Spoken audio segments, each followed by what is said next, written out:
তবে শিশির বাজোরিয়া দা আপনাদেরকে তা জানাবেন।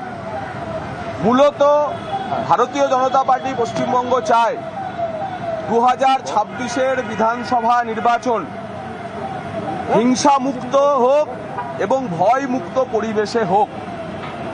ভয় মুক্ত পরিবেশে হিংসা মুক্ত নির্বাচন সংগঠিত করার জন্য নির্বাচন কমিশনকে আমরা 16 দফা দাবিপত্র দিয়েছি এবং তার মধ্যে সবচেয়ে গুরুত্বপূর্ণ যে বিষয় তা হচ্ছে কেন্দ্রীয় বাহিনীর সদ্ব্যবহার। নির্বাচন কমিশন ফুল বেঞ্চ আসার আগেই পশ্চিমবঙ্গে প্রায় 40,000 কেন্দ্রীয় বাহিনী নামিয়েছে, কিন্তু রাজ্য পুলিশ যেভাবে কেন্দ্রীয় বাহিনীর ব্যবহার করছে বা কনফিডেন্স বিল্ডিং মেজার্স বা ভোটারদের যে তাদের মধ্যে গণতন্ত্র সম্পর্কে বিশ্বাস ফিরিয়ে আনার যে এক্সারসাইজ করছে কেন্দ্রীয় বাহিনী, তাতে আমরা অসন্তুষ্ট সে কথা জানিয়েছি এবং নির্বাচন কমিশনেরই সেই কাজ তা পুনরুদ্ধার করা। যদি হিংসামুক্ত ভোট এবং ভয়মুক্ত পরিবেশ তৈরি করতে হয় তাহলে পশ্চিমবঙ্গ পুলিশ এবং এখানকার সরকারি অফিসারদের যে তন্ত্র কাজ করছে, যারা চায় না ভোটাররা বেরিয়ে এসে নিজের ভোট নিজের দিক, তাদের বিরুদ্ধেও কঠোর কড়া এবং উদাহরণযোগ্য ব্যবস্থা নেওয়ার আমরা অনুরোধ জানিয়েছি। কমিশন আমাদের কথা শুনেছেন। কমিশন জানিয়েছেন মুখ্য নির্বাচন কমিশনার যে তিনি যে রাজনৈতিক দলগুলিকে ডেকেছেন তাদের সঙ্গে আলোচনা করছেন, তাদের কাছ থেকে প্রত্যাশা করেন, কারণ কমিশনের একটাই লক্ষ্য হিংসা মুক্ত ভোট করানো, রিগিং মুক্ত ভোট করানো, শান্তিপূর্ণ ভোট করানো এবং একটি level playing field for all political parties তৈরি করা। তো সেই লক্ষ্যে আমরা ভারতীয় জনতা পার্টির পক্ষ থেকে বলেছি সব রকমের সহায়তা আমরা করব এবং কি কি বিস্তারিত আমরা জানিয়েছি এখন মাননীয় শিশির দা আপনাদের সামনে বলবেন, তারপর তাপস দা আমাদের বক্তব্য শেষ করবেন।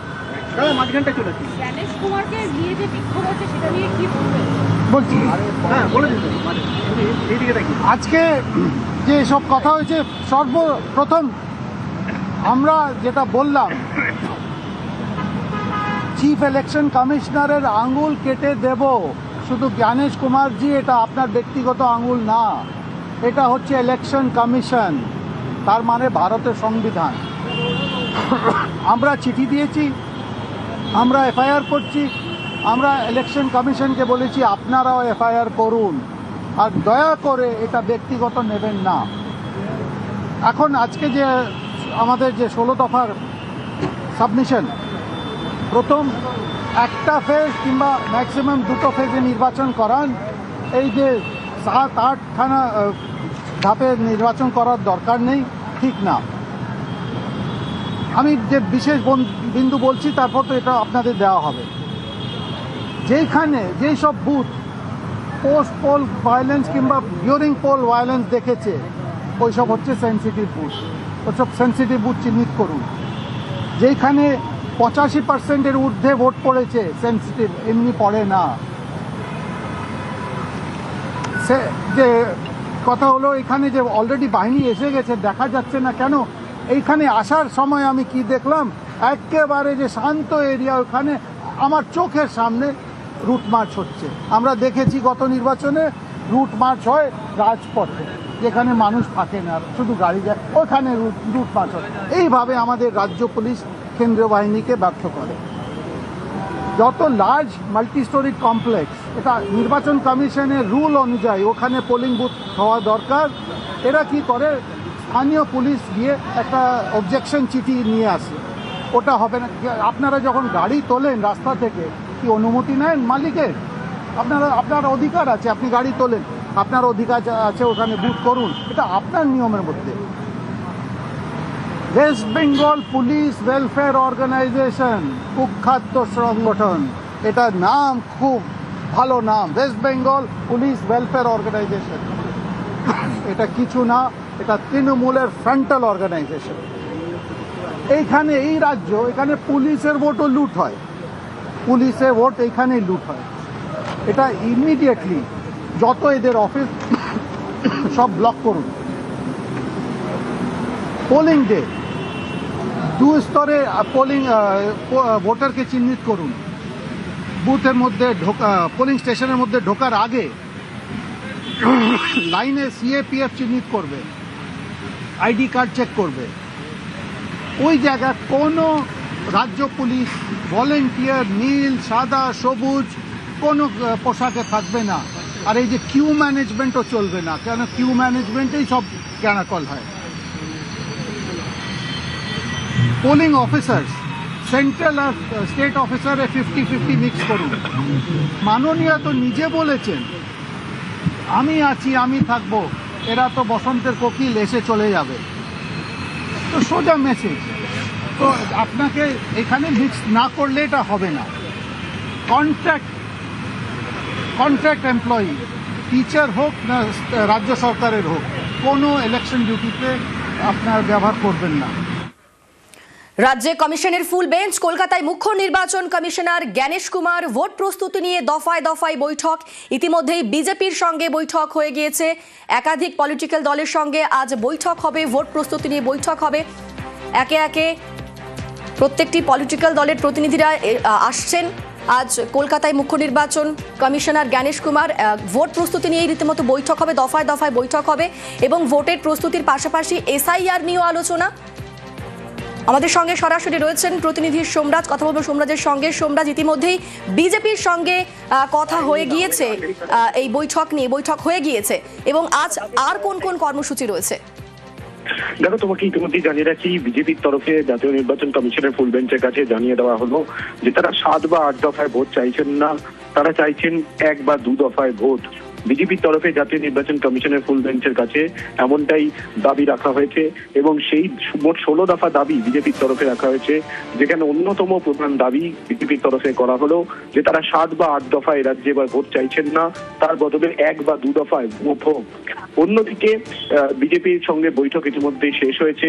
এখন এরপরে সিপিআইএম এর প্রতিনিধি দলের সঙ্গে বৈঠক শুরু হবে, তারপর কংগ্রেসের সঙ্গে বৈঠক হবে, তারপর তৃণমূল কংগ্রেসের সঙ্গে বৈঠক হবে। এক এক করে বিভিন্ন রাজনৈতিক দলগুলির সঙ্গে বৈঠক করবে কমিশনের ফুল বেঞ্চ এবং সেই বৈঠকে কমিশনের ফুল বেঞ্চের কাছে বিভিন্ন রাজনৈতিক দল তাদের দাবি দেওয়া রাখছেন। যদিও বিজেপির তরফে এখনো পর্যন্ত আন্ডার অ্যাডজুডিকেশন বা যে সমস্ত ভোটারের অভিযোগের নিষ্পত্তি হয়নি, সেই বিষয়ে কি অবস্থান জানানো হলো কমিশনের ফুল বেঞ্চের কাছে তা স্পষ্ট করা হয়নি বিজেপির তরফে।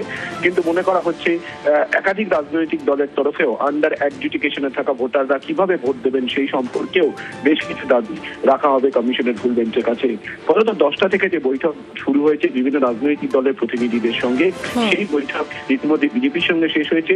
এরপর কংগ্রেস, বামফ্রন্ট এবং পাশাপাশি তৃণমূল কংগ্রেস সহ রাজ্যের স্বীকৃত 8টি রাজনৈতিক দলের সঙ্গে আজ কমিশনের ফুল বেঞ্চ বৈঠক করবে। এই বৈঠক চলবে বেলা 12টা পর্যন্ত। আমাদের সঙ্গে তুমি থাকো সোমরাজ। কলকাতায় পৌঁছেই বৈঠক মুখ্য নির্বাচন কমিশনারের। রাজ্যের মুখ্য নির্বাচনী আধিকারিকের সঙ্গে বৈঠক হয়। রাতেই জ্ঞানেশ কুমার, মনোজ আগরওয়াল বৈঠকে স্পেশাল রোল অবজারভার সুব্রত গুপ্তও ছিলেন। আমাদের সঙ্গে সোমরাজ রয়েছেন। সোমরাজ, এই বৈঠক থেকে কি উঠে এলো? মনোজ আগরওয়ালের থেকে কি জানতে চাইলেন জ্ঞানেশ কুমার?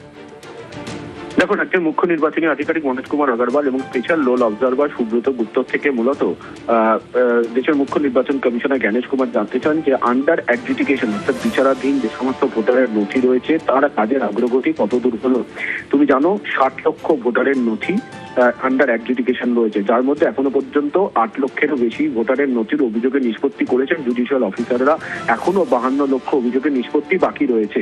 ফলত সেই জায়গায় দাঁড়িয়ে এই কাজের অগ্রগতি কতদূর হলো, জেলা ভিত্তিক কোন জেলায় কাজের অগ্রগতি কতদূর হয়েছে এবং সেক্ষেত্রে কত সময়সীমা লাগতে পারে, বিস্তারিত রিপোর্ট ও খোঁজ খবর দেশের মুখ্য নির্বাচন কমিশনার জ্ঞানেশ কুমার, রাজ্যের মুখ্য নির্বাচনী আধিকারিক মনোজ কুমার আগরওয়াল এবং স্পেশাল রোল অবজারভার সুব্রত গুপ্ত থেকে গতকাল রাতের বৈঠকে নিয়েছেন বলে কমিশন সূত্রের খবর। কলকাতায় এসে পৌঁছেই জ্ঞানেশ কুমার এই রাজ্যের মুখ্য নির্বাচনী আধিকারিক ও স্পেশাল রোল অবজারভার থেকে এই রিপোর্ট নেন বলে কমিশন সূত্রে জানা গেছে। বেশ, ধন্যবাদ সোমরাজ।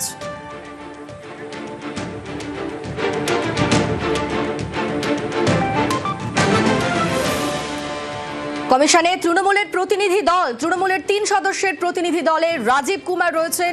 রাজনৈতিক দলগুলোর সঙ্গে বৈঠক কমিশনের তৃণমূলের প্রতিনিধি দলে রাজীব, ফিরহাদ, চন্দ্রিমা। তৃণমূলের রাজ্যসভার প্রার্থী প্রাক্তন DG Rajib Kumar.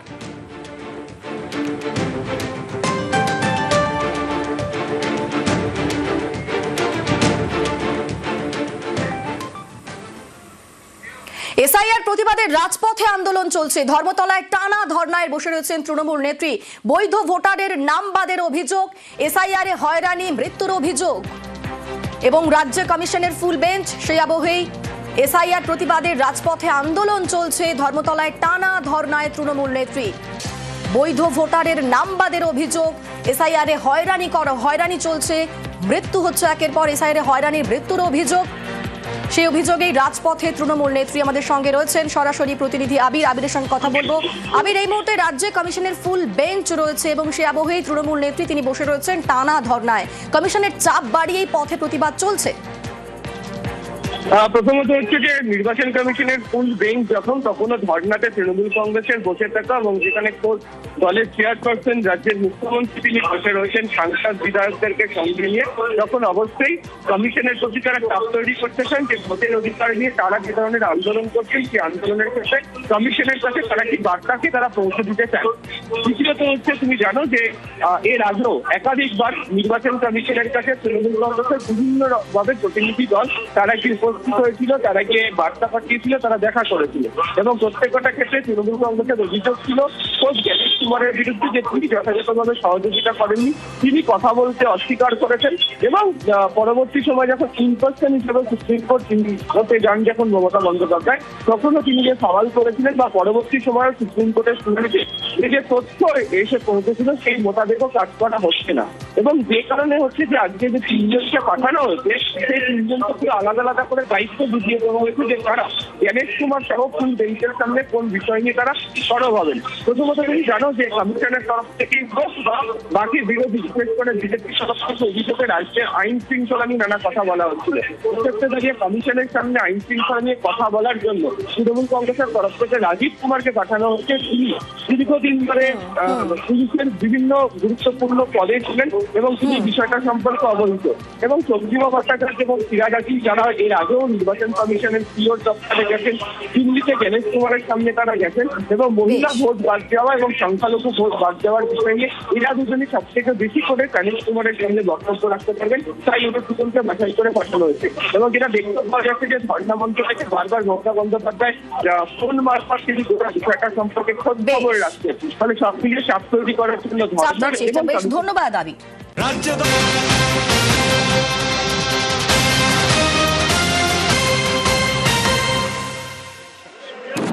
In Iran too, there are a few thousand Indians who are there for study or for employment. The region is key to our energy security and includes many important suppliers of oil and gas. Chairman Sir, the Gulf is also a major trade partner, accounting for almost $200 billion annually. The House is also aware that in the last decade, there has been significant investment from the region into the Indian economy. Therefore, serious supply chain disruptions and climate of instability that we perceive are serious issues. Furthermore, these include attacks on merchant shipping, where Indian nationals often constitute a large proportion of the crews. We have sadly already lost 2 Indian mariners and 1 remains missing in such incidents. I know that the House joins me in condoling their deaths. Honorable Chairman Sir, government has been assessing the situation in West Asia continuously since the 12-day war in June 2020. We noted the indications of growing tension and cautioned the Indian community in Iran accordingly. On 5 January 2026, Indian nationals were advised by the Ministry of External Affairs to avoid non-essential travel to Iran.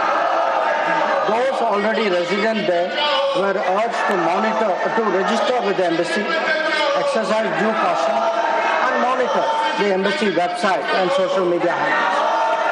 A second advisory was issued on 14 January, reiterating this advice to avoid travel in even stronger terms. The Directorate General of Shipping, Mumbai, in parallel, issued its own advisory on 14 January for Indian seafarers, asking them to follow embassy advisories and avoid unnecessary movement ashore. recruitment and shipping companies were asked not to deploy or send Indian seafarers to Iran. So, reflecting our assessment of the evolving situation, the Indian Embassy in Tehran issued another advisory on 14 February urging Indian nationals, including students, pilgrims, business persons and tourists, to leave Iran by all available means of transport, including commercial flights. They were asked to contact the embassy for any assistance and provided with 24/7 helplines. This was again reiterated in strong terms through another advisory on 23 February. Some heeded these advisories and have left the country.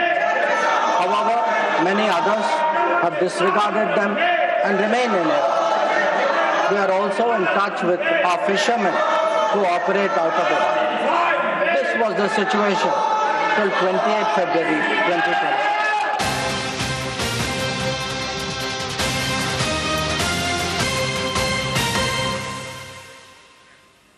Budget অধিবেশনের দ্বিতীয় পর্বেও কেন্দ্রকে কোণঠাসার blueprint. Session শুরুর দিনই ফের স্পিকারের বিরুদ্ধে অনাস্থা প্রস্তাব নিয়ে আলোচনা, হতে পারে ভোটাভুটিও। ওম বিড়লার বিরুদ্ধেই ভোটের সিদ্ধান্ত তৃণমূলের। আজ থেকে বুধবার পর্যন্ত সাংসদদের উপস্থিতি নিশ্চিত করতে হুইপ কংগ্রেসের, বিরোধী ঝড় সামলাতে হুইপ বিজেপিরও। মধ্যপ্রাচ্যের যুদ্ধে ভারতের অবস্থান কি? গ্যাসের মূল্যবৃদ্ধি থেকে ভোটমুখী রাজ্যে এসআইআর ইস্যু ধরে ধরে কেন্দ্রকে কোণঠাসায় এক কাট্টা বিরোধীরা। কৌশল সাজাতে সকালেই বৈঠকে ইন্ডিয়া শরিকরা। খার্গের বৈঠকে যোগ তৃণমূলেরও।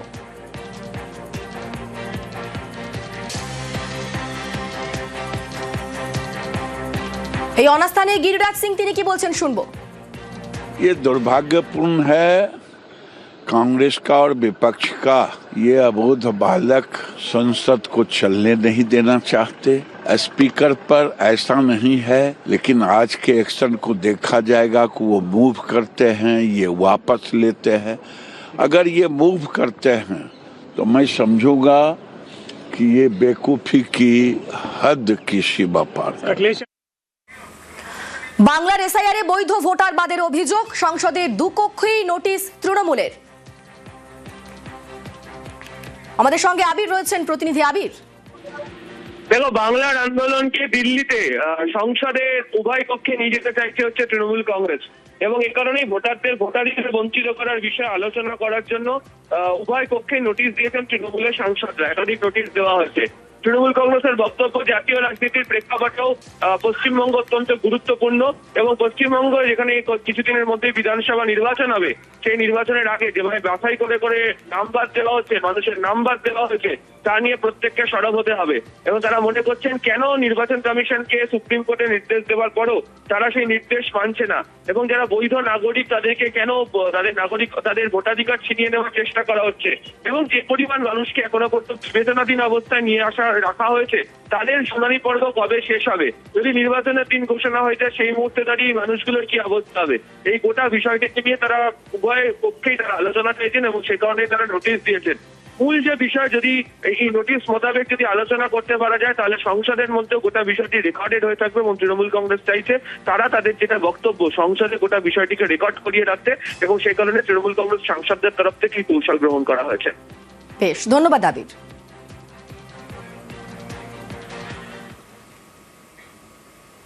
গ্যাসের দাম বেড়েছে, আর গ্যাসের দাম বাড়াতে ভরসা জঙ্গলের জ্বালানি। সিঙ্গুরের রতনপুরে বিপাকে আদিবাসী পাড়া, জঙ্গল থেকে কাঠ কুড়িয়ে জ্বালানি হিসাবে ব্যবহার।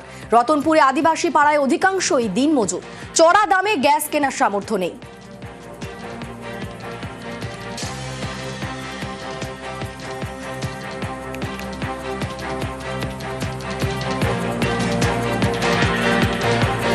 হ্যাঁ, কাঠের জালে রান্না হচ্ছে। গ্যাসের যা দাম বেড়ে গেছে, কি করে নেব? আমাদের তো উজালা গ্যাস রয়েছে। হ্যাঁ, উজালা গ্যাস তো রয়েছে, এবার তো হঠাৎ করে দাম বেড়ে গেছে না গ্যাসের, তুলতে পারবো না। মাঠে কাজ করি, কি করে হবে? তাই হ্যাঁ, আগে কি বিনা পয়সা গ্যাস পেয়েছিলেন? হ্যাঁ, আগে বিনা পয়সায় পেয়েছিলাম। ওই কাটেই করি, গ্যাসের যা দাম বেড়ে গেছে, এখন আর কি করব, এই কাটেই করি। গরিব মানুষ মাঠে খেটে কত গ্যাস তুলবো? বাড়িয়ে তো দিয়েছে, লক্ষ্মী ভাণ্ডার যা রাজ্য সরকার দিচ্ছে, গ্যাস তুলতেই শেষ হচ্ছে, আর বাকি জিনিস কি করে কিনবো?